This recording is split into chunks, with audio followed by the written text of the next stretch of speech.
有没有那么一个瞬间，你走在熟悉不过的街头，突然警报大作，整个城市瞬间暂停，路上的车辆停了，行人匆匆奔向地下，只留下警车在空荡荡的街道上巡逻。这不是电影，这是真实发生在台北的一幕。当外国人被这突如其来的空城计惊得目瞪口呆时，许多台湾人却表现得异常淡定，甚至有人因此半开玩笑地说，台湾人真的不太正常。这究竟是怎样一种不正常？又是什么样的场景让习惯了和平生活的异乡客们如此震撼？这里是意识觉醒，记得按赞、订阅并打开小铃铛，这样您就不会错过我们的新视频。警报声划破台北正午的喧嚣，仿佛一只无形的手瞬间按下了城市的暂停键。公交车缓缓靠站，司机催促着乘客下车避难，街上的行人在警察的指引下像潮水般涌向最近的防空洞。一对来自欧洲的游客原本还在捷运站口等红灯，警报响起时，他们茫然地看着四周，完全搞不清楚状况。幸好身旁热心的台湾上班族一把拉住他们，用急切的英语说，快跟我们一起到地下车站躲避。短短几十秒内，刚才还熙熙攘攘的街头就变得空无一人，只剩下警车在巡逻，确保每个人都遵守着演习规定。对于这对欧洲夫妻来说，这一幕实在是太超现实了，仿佛电影场景在眼前真实上演。他们忍不住问道，台湾觉得这样很正常吗？对很多外国人而言，平时下午市中心突然大规模停摆避难绝非日常所见。然而在台湾，这却是年度汉光军事演习的一部分。今年的汉光演习规模空前庞大，特别加入了首都城镇防空的环节。当天台北响起的警报，正是模拟敌军对城市发动飞弹攻击，测试全民应变能力的城镇韧性演习。美国 CNN 驻台记者威尔雷普利亲身走上台北街头，直播了这一刻。他拿着麦克风，显得既专业又难掩震撼。我们刚刚收到总统发出的警报简讯，上面写着导弹袭击，尽速避难。那开始了。工作日中午，这条繁忙的街道此刻空无一人，只有警察确认没有行人滞留。这是台湾首次在城市进行这样的防空演习。透过镜头，全世界的观众都看到了台北罕见的空城景象。办公大楼里的人们已经按照指示下楼，躲进地下室。街角的便利商店暂时关上电动门，关掉灯光。店员站在门口挥手招呼没及时避难的路人进入店内，一切显得那么有序而平静。对比国外民众在网络上的惊叹，台北市民的反应却出奇的淡定而合作。一位台湾小姐的轿车因为装甲车转弯擦撞受损，她在接受采访时不但没有抱怨，反而微笑着表示，军方必须演练，我能理解，而且台湾的街道真的很窄。这句话后来在外媒报道中被引用，让许多国外观众大感意外。台湾民众竟如此支持演习，即使个人财产受损也甘之如饴。在警报解除后，欧洲游客重新回到阳光下，整个城市复苏般恢复了喧嚣。他们看着身边若无其事继续工作的台湾人，内心充满困惑与敬佩，仿佛只有自己还沉浸在刚才那短暂而震撼的10分钟，而台湾人早已习以为常。今年的汉光演习为期10天，是历年最长的一次，内容也格外逼真多样。演习模拟了各种最艰巨的情景，从敌军对离岛和本岛的重要设施发动斩首打击，到假想敌军从沿海滩头登陆，以及网络攻击、无人机骚扰等灰色地带冲突，升级为全面军事进犯。台湾国防部强调，这次操演不走过场，贴近实战，包括后备部队在内超过22000名官兵参与。各种先进武器轮番上阵，首次曝光的美制 M142海马斯多管火箭发射系统发出震耳欲聋的怒吼，射程覆盖整个台海。新服役的台湾自制无人水面载具在港口巡弋，模拟猎杀来袭舰艇，还有肩扛型标枪飞弹和刺针防空飞弹现身。台北车站的早晨演练画面让不少军事迷惊呼，这简直像一场未上映的战争电影。在澎湖与马祖外海，实弹射击此起彼落，海基炮与火箭弹在无人海滩炸出团团浓烟。但与此同时，在台北、高雄等城市的街头巷弄，也穿梭着全副武装的士兵和装甲车辆。汉光演习首度把战场情境扩展到一般民众生活的日常空间，仿佛要告诉所有人，如果战争来临，这里就是战场。这样前所未见的画面迅速传遍国际媒体 CNN、路透社、法新社、BBC 等世界各大新闻网纷纷报道台湾这次史上最大规模的军事演习。法新社的记者形容台北当天下午宛如鬼城，并将演习影片发布在社群媒体上，引发全球网友热议。有人留言，从没想过有生之年能看到首都城市为了防空演习清空街道，太震撼了。还有人说，台湾人真了不起，为了防备战争竟然做到这种程度。不少人联想到正陷入战火的乌克兰，感叹地说，看来台湾正在做我们希望乌克兰战争前就该做的准备。更有军事领域的观察家指出，这次演习传达出一个明确讯号，台湾人在为最坏的情况做准备，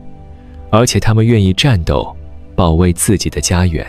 值得注意的是，这次汉光演习也吸引了破纪录数量的外国军事观察员和外交人员亲临现场观摩，包含美国在台协会官员、日本交流协会代表以及多国驻台使节都出现在各项演习场边。他们亲眼见证了台湾军民一体的演习规模。有美国军事专家私下表示，台湾能在短时间内动员城市资源进行防空演练，让他印象深刻。甚至有外国军官坦言，台北错综复杂的都市地形对任何进攻者而言简直是噩梦。密集的街道仿佛迷宫，只要守军善于运用，足以让进犯者付出沉重代价。这番评价也让国外关注台海安全的人们重新思考，原来台湾的都市本身就是一道天然的防御工事。当然，也并非所有外国评论都是正面赞赏。在英国《每日电讯报》的特派报道中，记者亲赴前线小岛金门，结果发现当地民众对演习的热情远不如本岛。一些金门居民直言不讳地表示，在庞大的军力面前，汉光演习对金门意义不大。有位在金门县政府工作的先生受访时苦笑着说，我曾跟一名将领开玩笑，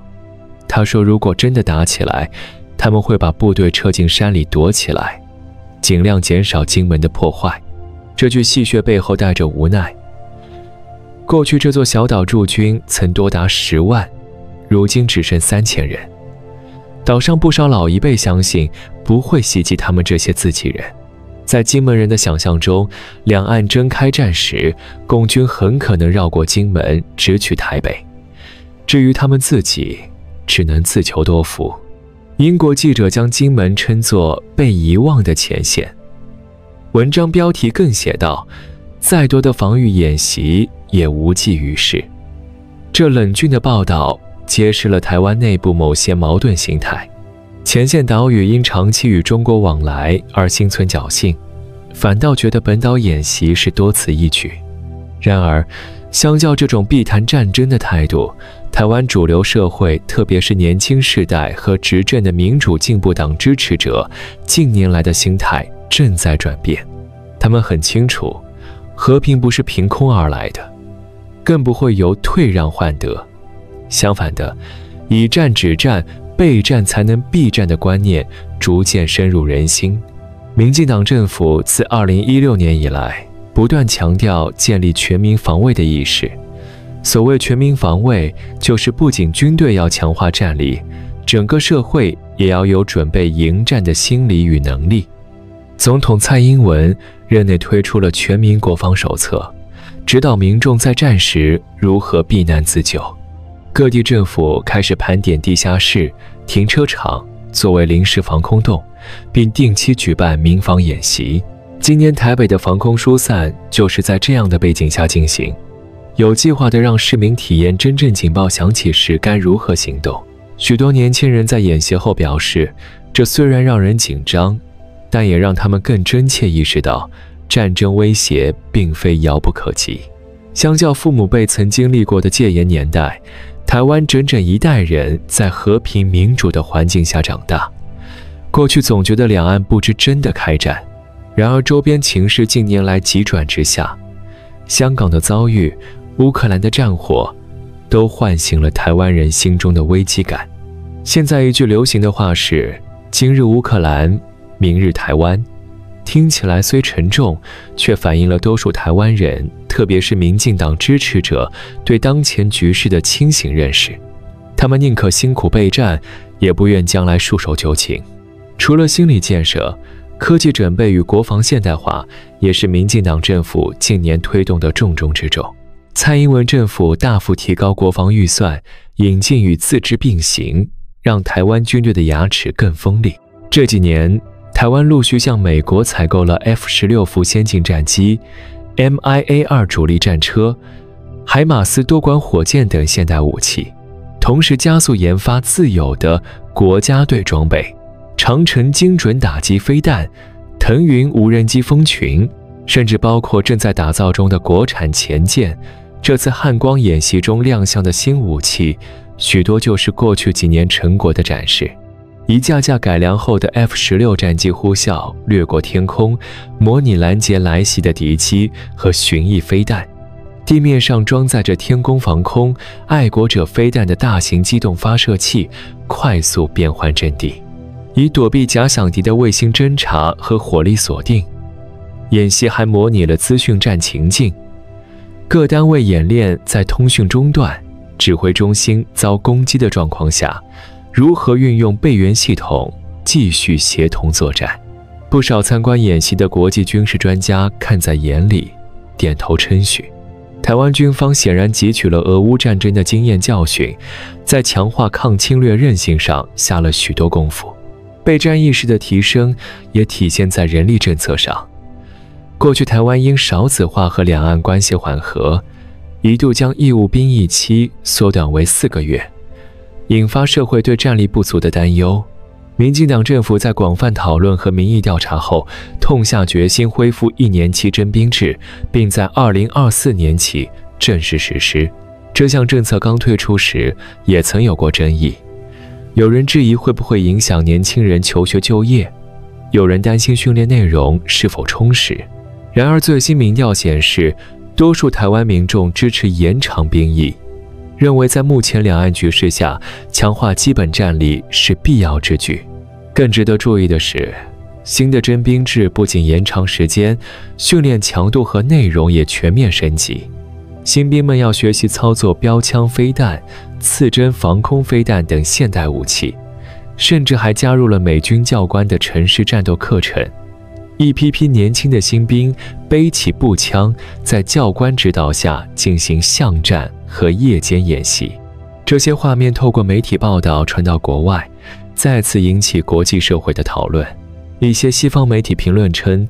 台湾年轻世代正在为保卫家园做准备，这是一个向世界宣示决心的信号。台湾人并非好战，他们只是深知自由民主的可贵，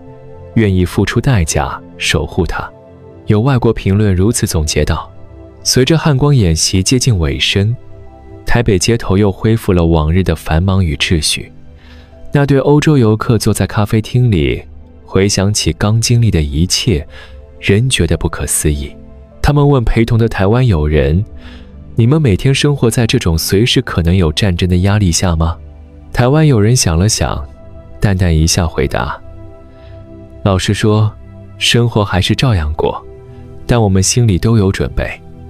如果真有那天，至少我们不会手足无措。这句平静的回答让外国朋友肃然起敬。在他们看来，台湾人早已在心理上预演过无数次战争可能的场景，把危机意识内化成生活的一部分。难怪 CNN 记者雷普利在报道中感叹，台湾不知道自己还有多少时间，但可以确定的是，如果战争爆发，这座岛屿的未来取决于台湾人自己如何应对。这未来取决于自己的信念，正是支撑台湾社会迎接风雨的最大力量。对民进党的支持者而言，汉光演习的种种国内外回响更加坚定了他们的价值观。民主自由的生活方式绝不容放弃，国家安全必须靠自己争取。许多支持者在网络上分享演习的新闻时，留下了这样的留言：看到外国媒体关注台湾，我很骄傲，至少我们让世界知道台湾人会保卫自己的民主。还有人直接回应那些惊呼台湾人不正常的国外网友：没错，身处威权阴影下还能泰然自若，或许在你们看来是不太正常，但正是这种处变不惊，才是这座小小民主之岛屹立不倒的原因。短短10天的演习，呈现的是台湾人数10年如一日对自由的执着与对威胁的警醒。当外国人惊讶于台湾人把战争预演当成日常，台湾人则早已习惯在枪林弹雨的阴影下寻找生活的平衡。他们不渴望战争，但也不惧怕准备战争。毕竟，从总统到平民，越来越多台湾人相信，唯有准备打仗，才能避免打仗；唯有展示决心，才能守护和平。下一次当国际上再次想起台湾人真的不太正常的感慨时，也许我们可以这样回答：正因为台湾人有着异于常人的韧性与觉悟，他们才能在风暴逼近时依然站得稳，走得远，然后用行动告诉世界，这片土地上的人们会用他们的方式守护自己的家园，以及那份对民主自由的坚定信仰。